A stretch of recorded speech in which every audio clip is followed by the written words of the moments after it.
Good evening from our CBS Newsroom in New York. Welcome to our special news segment, A Blast from the Past, A Year in Review, 1963. This year we've had some good times and bad times, and today as a nation we will take a look back at all the events, good and bad, from this eventful year. First, let's look at all the great social events in the past year.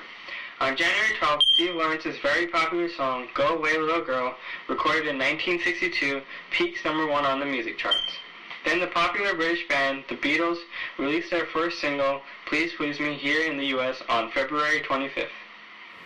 Then April 8th, the most exciting day for the film industry, as we all know, the 35th Academy Awards. Lawrence of Arabia won Best Film. Annie Bancroft won Best Actress for her wonderful role as Annie Sullivan in The Miracle Worker.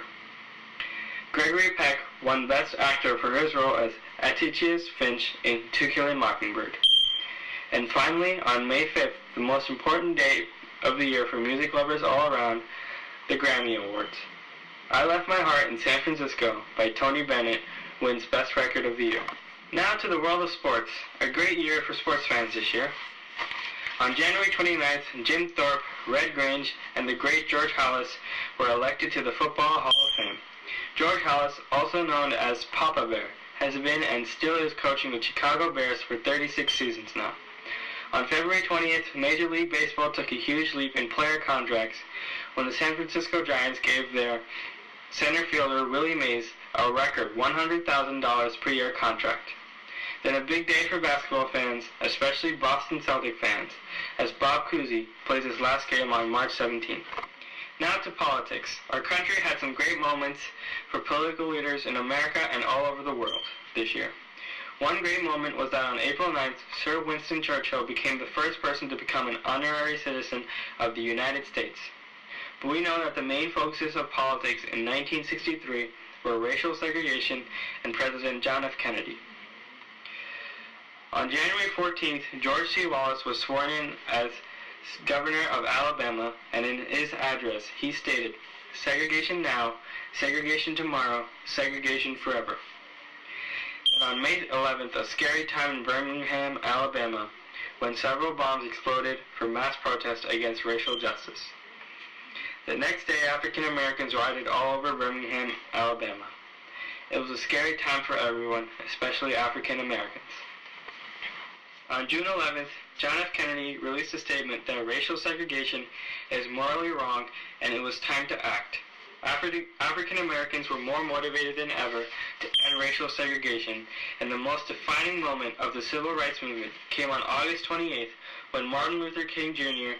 gave his memorable speech to end all racial segregation. I have a dream that one day, down in Alabama, with its vicious racists, with its governor having his lips dripping with the words of interposition and nullification. Unfortunately, this wonderful speech did not stop racial segregation, and again on September 15th, in Birmingham, Alabama, several bombs exploded in a church. 4 African American girls killed, and many injured. But this did not stop African Americans from fighting for their rights. Once again, on October 22nd, known as Freedom Day, thousands of African American students boycotted their schools to protest racial segregation. While the fight for racial justice was happening, President John F. Kennedy was focusing on his campaigning. On November 21st, President John F. Kennedy flew to Texas to give a speech in Dallas. On November 22nd, at 12:30 p.m., President John F. Kennedy was assassinated. The entire nation was horrified, shocked, and scared. President John F. Kennedy was gone, and Vice President Lyndon B. Johnson was sworn in as the 36th president.